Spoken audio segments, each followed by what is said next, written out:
It's changing the meta right now, and it is Crustle. Now, Crustle is, I'm borderline S tier here for Crustle. I'm going to put him in A tier. You might think, oh, okay, 51 win rate overall. That seems pretty decent. 54% win rate on this build. And if you throw an eject button on him, it's 57 win rate, guys. 57. And we've seen this Pokemon do fantastic things. A Rock Tomb and an X-Sizzle is something I think we all need to be a little bit scared of. It is emerging. We're seeing it in competitive play. Many teams are doing this, and it's absolutely dominating Asia right now. Crustle, guys, is a Pokemon that we can't sleep on anymore. It is changing the meta, borderline S tier. Ever since the release of Gyarados, and we've also got some creative competitive play from all of the regions, we're seeing a very sudden change in the meta, which is super exciting for our ranked games. So what I want to do is present a tier list, and B, also go over some of our Unite API data. Let's jump straight into it. So I'm going to start off here with our all-arounders. Now, I would honestly place Gyarados in the B tier. All right, I think Gyarados is fairly standard. I think he comes online a little too late. You can only take this Pokemon to a lane, and if the enemy outplay you, you're definitely going to struggle early. So Gyarados is not down in the D tier, although if you verse good enemies and you've got a bad matchup, you could feel like he's in the D tier, but I wouldn't put him higher than anything on B. Tyranitar, I would personally keep at this B tier as well. He's a fantastic mon. He's a great counter to Metagross, although Metagross has been tuned down quite a bit. But that late evolution at level 9 makes it really tough to put him any higher than our B tier. And so for Charizard, again, I'd probably say Charizard is in the B tier, borderline C tier, only because he sucks in lane too much, which pretty much means you have to take him to the jungle. And I think there are many other picks that do the jungle role really, really well. I'd probably slot Serena in the B tier, simply because it's just, again, a level 6. Coming online at level 6 is a little bit too late. If you're versing someone like a Buzzwole in that top lane, you're going to have a very, very tough time, because at level 5 versus level 5, if the Buzzwole plays well and if he gets ahead early, you're going to have a super rough time with Serena, and it's probably not a pick I would take it to the jungle. Aegislash, I would probably put in C tier. He's too weak in the lane. There are many other picks in the jungle. That level 5 gank, even if you do take him to the jungle, and he's just so weak to that CC. And in terms of your secure, I guess you're lacking to that Unite move. The Unite move is not as impactful as well. It kind of just feels like a third skill. So unfortunately, as someone who loves Aegislash, this does break me a little bit there. Sizzle is a nice little brawler, but it's really tough to make a case for Sizzle. I'd honestly probably slot Sizzle in the C tier. The laning phase is tough because you are a Scyther, so you're very squishy. And then even when you become a Sizzle, anti-healing is definitely hurting this Pokemon. Honestly, I'd probably put Blaziken in A tier. He's really, really strong. He's got high skill cap. He's got those 4 skills that he can land. The only downside with Blaziken is that again, the Unite move, right? It's similar to Dragapult, where you're not getting a huge amount of value out of it. It just changes the form that you're in, whether you're in speed form, a speed form, or whatever the other one is. So you change up your skill set and it does some damage. Yeah, I'd probably place Blaziken in A tier. I think he's pretty strong. Lucario, I'd place in A tier. Now, this is only because I'm going to jump over to Unite API here for a moment. Lucario with one specific build puts him in the A tier, and it's Power Up Punch Close Combat, right? With either, I'd probably say an eject button or an X speed, right? But this is absolutely the build. Power Up Punch and Close Combat. You can invade with this Pokemon after you've done well in your laning phase. You can provide vision for your team. He's fantastic as picking up those execution kills at the Rayquaza. He's got great mobility. I would probably be slotting Lucario. He's not S tier, but he's definitely up there in that A tier. Now, Azumarill's tough, and I'm going to put Azumarill in the C tier simply because he's kind of stuck with the brawling. He does do really good to get online at level 4, nice and early, but I just think there are better picks in the Azumarill, and that late game Unite move is just not impactful enough. The team can diverge onto you as you dive in, so it's very assassin-y, and I think there are definitely other Pokemon that do this role well. Machamp, I'm going to slot Machamp in the B tier, simply because this Unite move is very game changing. However, it's hard to pull off, and he's fairly strong early. The big downside is level 9 Power Spike. If you got that level 7 Evolve, that might change things a little bit for Machamp, but I'm going to keep him probably in the B tier, borderline C tier. But I love Machamp, so we'll keep him in. Garchomp is a tough one, and I'm going to place him in C tier here only because it's just really hard to get online nice and early with Garchomp. You probably want a better Pokemon taking to the jungle, which means you're kind of forced to take Garchomp into a lane, probably the top lane, and he lacks that secure. However, he can do some pressure, but if you're versing someone with a better range in that top lane, like an Eldegoss or a Hooper, they're going to be able to poke you out, and you're not going to be able to get the value that you really want. So Metagross I've placed in the A tier. He's got a very high skill cap. The only thing that lets this Pokemon down is his Unite move. It is very tricky to get right. It's got great execution, but I just don't think it's it. So it can't be S tier. It's borderline, but it's definitely up there in the A tier. Now, Dragonite, I'd probably put in A tier, borderline B tier. I'm going to put him at the front of the B tier. Hyper Beam's great secure. The Outrage build is fantastic at brawling, but you can get kited. You can get, I guess, zoned out of that secure as well. So against good enemies, you're going to be struggling, and you are restricted to take him to the jungle to get that level 8 evolution for the first objective. So I'd probably keep him in the B tier. Now, Mimikyu I'd place in A tier. Mimikyu is very, very strong. Probably even borderline S tier here. I'm going to keep S tier for probably one role, and you can probably guess who it is. It's going to be Buzzwole. Fantastic Pokemon, very strong in lane. You can even play around your counterplays like Clefable. Yeah, very, very strong pick. So these guys here are super strong. Now, Water Bear, D tier. Water Bear, that is the Water Bear. Not a big fan of the Water Bear. However, Dark Bear, I'd put in A tier. Now, this is kind of like the first, I guess, revolving meta here. Lucario and Urshifu. I didn't think these two could do as well as they are in the current meta, but they are doing fantastic. The Wicked Blow at the initial gank is very, very good for helping getting one of your lanes online, taking all of the farm away from the enemy, and also the requires the secure. The execution is definitely a Pokemon that I think is being slept on. And even if we go over to the Unite API data, you can see here the Water Bear is definitely struggling. 45 win rate on the Water Bear. However, Dark Bear has a 51 win rate with that eject button. So that is a fantastic build that I think we should consider using. Let's move on to defenders. Now, I'm going to start with Umbreon. Umbreon is S tier. This Pokemon gets banned all the time. When we get draft into our ranked matches, I am personally going to be banning Umbreon probably all the time. It's really tough to deal with, especially Mean Look. It is very, very challenging to play around, and yeah, definitely S tier. Even the Foul Play build, Snull is great. Wish you can flex into if you need a little bit of extra healing against the team, so definitely up there. Slowbro's A tier, hands down A tier, one of the best Unite moves in the entire game. Fantastic laning phase. I don't think there's much of a conversation there. Snorlax I'd probably place in the C tier, only because he does struggle a little bit, and I think you can do some invading, you can do a bit of this and that with Snorlax, but I just think in terms of a defender, there are a lot of other Pokemon that can do the job better. Now, the Pokemon that's gonna, I guess, kind of change, it's changing the meta right now, and it is Crustle. Now, Crustle is, I'm borderline S tier here for Crustle, and I'm gonna put him in A tier. Crustle, specifically with Rock Tomb and X-Sizzle. And if we go over to Unite API here, let's have a look at Crustle, right? Where is Crustle? Here he is. Now, you might think, oh, okay, 51 win rate overall, that seems pretty decent.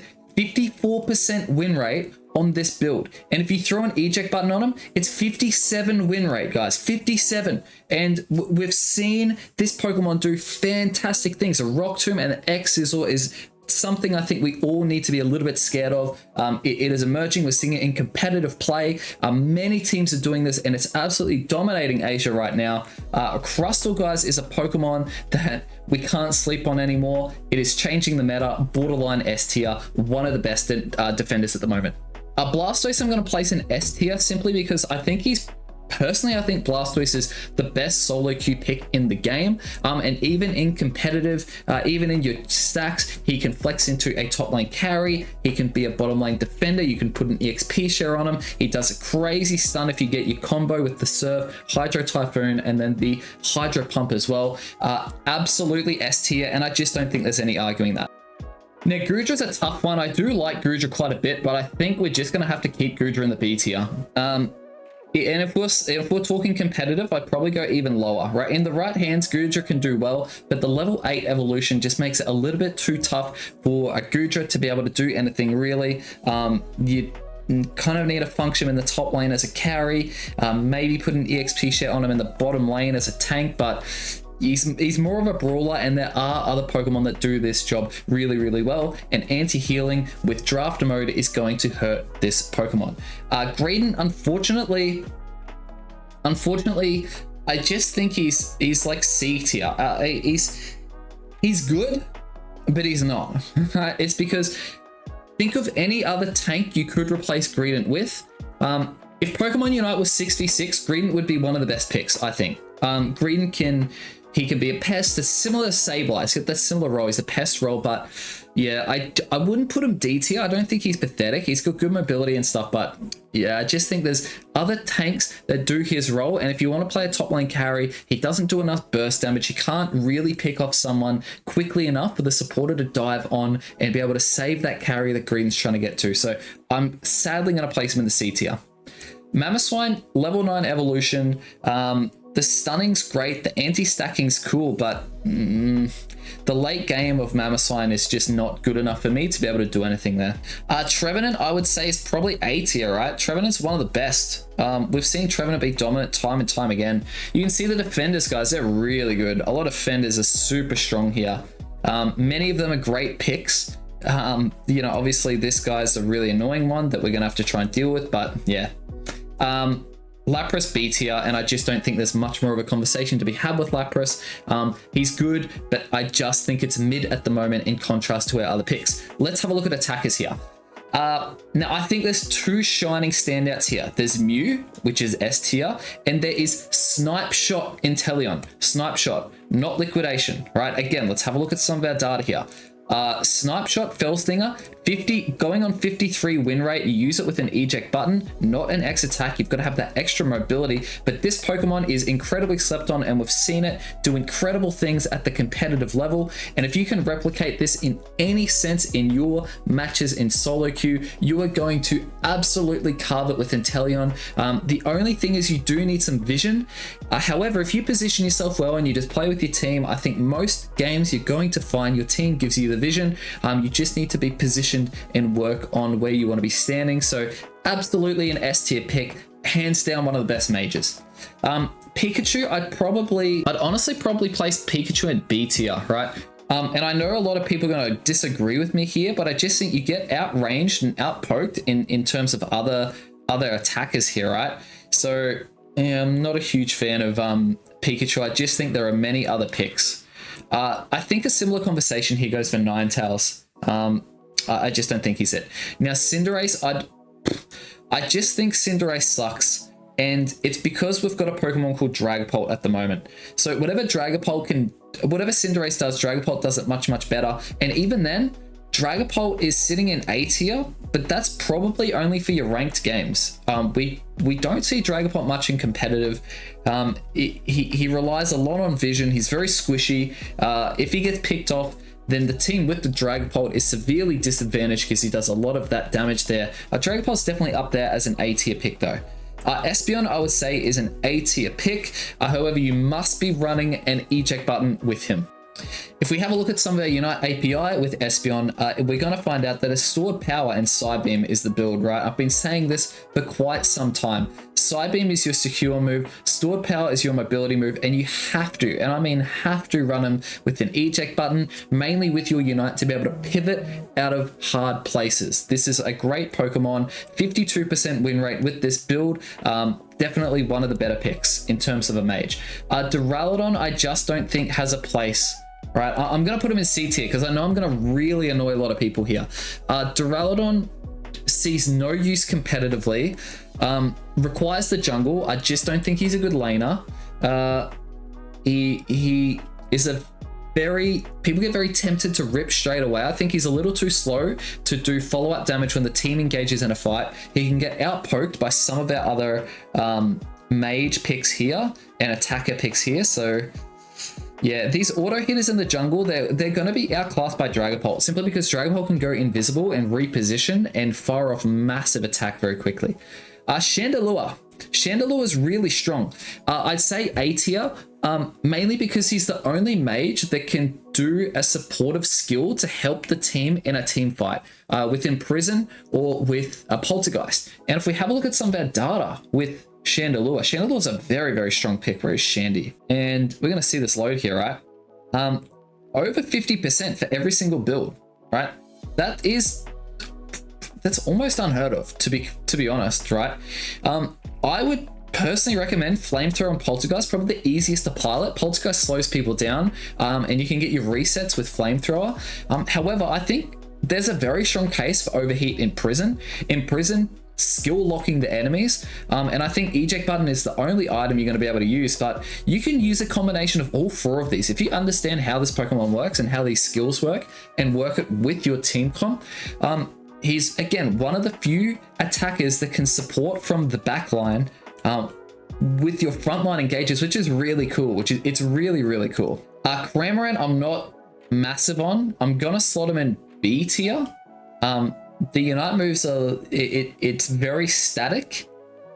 He's got great mobility, but yeah, I just think he's going to get outranged and outpoked by these guys up in this S tier here, so it's definitely tough to make a case any further. Delphox is C tier at best. Delphox again comes online a little bit too late. That level 6 evolution, similar with Serena, but requires jungle, to be honest, because if you lane with Delphox versing Inteleon, you're going to get no contested farm, and if they follow it with the tank and press your farm, they're probably going to be able to take it if they play well enough. Venusaur A tier. Venusaur is very, very strong. Both builds with Venusaur are awesome. Let's have a look at some Venusaur data here. We're going to see both builds are very, very strong. We want Giga Drain and Solar Beam. Seems to be actually tanking a bit of its win rate. That's definitely not reflective of how I'd position it. 47 win rate overall. That's actually quite surprising to me. We've seen this Pokemon strong time and time again. This might be a skill issue, but that's pretty hard to say that. Well, based on that data, maybe belongs in the B tier. But we're seeing teams use Venusaur very, very creatively. I think it's tough to put him in B tier though. No, he's in A tier. He's got to be in A tier. He has to be in A tier. He's just too good. Greninja's not it. Greninja's not it. Sylveon is probably floating around this B tier. We've seen it used fairly creatively, but yeah, I'd probably just keep him at B tier. That's probably where he best fits. Decidueye can poke really well. I'd probably slot Decidueye in B tier. Depending on your matchup, you can do really well with Decidueye. A very good holder of the Cursed Bangle to do some anti-healing. You can pick off some big snipes. You can outrange quite a lot of enemies with this Pokemon. And that does allow you to flex into a non-sniping mage, or even have a double sniping team comp that can really hurt the enemies and get a lot of big follow-up damage. So definitely a strong pick there. Glaceon, I would probably be slotting Glaceon in A tier. I think he's a very, very strong pick. Can do quite well in the bottom lane. Surprisingly, I think Glaceon is definitely shifting and changing up the meta once again. He was quite low, but yeah, I think definitely up there. Gardevoir, I'm going to slot Gardevoir in the B tier. Has had some great buffs. I just think the lack of mobility and the lack of coming online until level 8 / level 9 does make it a bit tough for Gardevoir, but yeah, I think any lower than B tier is a bit criminal. All right, Speedsters, let's move on. Absol, I'm not huge on him. I think he's B tier at best. We've seen some Absols piloted pretty well. Has definitely been surprising me in a lot of solo queue games. I've seen Absol really tear it up. I think it depends on the pilot, but it's definitely picking off a lot of these backline squishies very, very quickly and making it hard for supports to do anything about it. Talonflame is C tier, and I think there's no conversation to be had there. Zeraora, I think, is C tier as well. Not really much of a follow-up conversation. Dodrio is S tier. Dodrio is still one of the best speedsters in the game. And again, I do want to have a look at this data. I've been saying this for a very, very, very long time. Dodrio with Tri-Attack and Jump Kick is just so strong. It's so strong. It's got a 60 win rate at the moment. We use this Pokemon with full heal. It's such a good pick, guys. Such a good pick. You've got the poke with the tri attack. You can get some massive combos off of the tri attack and the jump kick and the unite move. You can do some really, really good stuff there. So, and you don't get stunned out of that tri attack as well. And yeah, you keep that sprint gauge there after you use that move. I think, yeah, tri attack is definitely a very, very strong pick. Meowscarada, to my surprise, is going to be slotting in A tier. I was actually flaming Meowscarada, and then I've seen a lot of players in competitive use him incredibly creatively, and lo and behold, his skill cap, right? This Pokemon has a very, very high skill ceiling, and I'm really yet to play around with it, but there he is. He's absolutely in the A tier. Zoroark is in the A tier as well, borderline S tier. Zoroark is a very, very strong pick, requires a lot of skill. So these Speedsters guys, 1, 2, and 3 require a lot of skill. Please don't take them unpracticed into your ranked games. Go into some bot matches, go into some practice lobbies and understand, watch some guides and some videos on how these Pokemon work before jumping into ranked, because you will lose your games. Even though they're S tier and A tier, they require a lot of skill and a lot of understanding how to engage, when to engage, how the combos work, who you want to be mindful of, matchups and that kind of stuff. They're very, very complicated picks, but if you get them right, they're going to do fantastic things. Gengar's D tier, no conversation there. Leafeon is honestly S tier, right? Actually, no, he's not. He's A tier. The only reason why I say A tier is because Leafeon is very, very hard to get right in the late game. Has a fantastic Unite move. Solar Blade early is crazy secure. You can take him to the top lane, to the jungle, and to the bottom lane. Fantastic pick. Absolutely fantastic. And Scyther is going to be slotting in this B tier. Similar conversation with the Absol. Run here is supporters. Mr. Mime, I think, belongs in B tier. We have seen some creative play with Mr. Mime, but I just think he's going to get outclassed. He's a little too squishy, in my opinion. Wigglytuff is very, very strong, probably belong in the A tier. However, if we're talking competitive play, he's definitely going to get outclassed to these. Actually, no, he's B tier. He's B tier. He's not A tier. He's B tier. But he is a good pick, right? He is a good pick. Again, it's dependent on your team comp, but Eldegoss flexes into everything really well. Hooper is S tier. Hooper is absolutely up there. Blissey is absolutely up here in the A tier as well. There's a lot of strong supporters here. Sableye is in the D tier, unless if you play for Team NYS. And Clefable is up here in A tier, borderline S tier as well.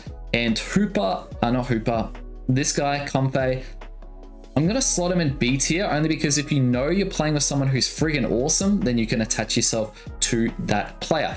So there it is. That's the updated, honestly, new meta tier list. There are some crazy strong picks here. There are Pokemon that we think they would have been struggling, but they are just skyrocketing up. Chandelure's one, Inteleon's one, Umbreon we know is always going to be strong. Buzzwell's just, raining havoc.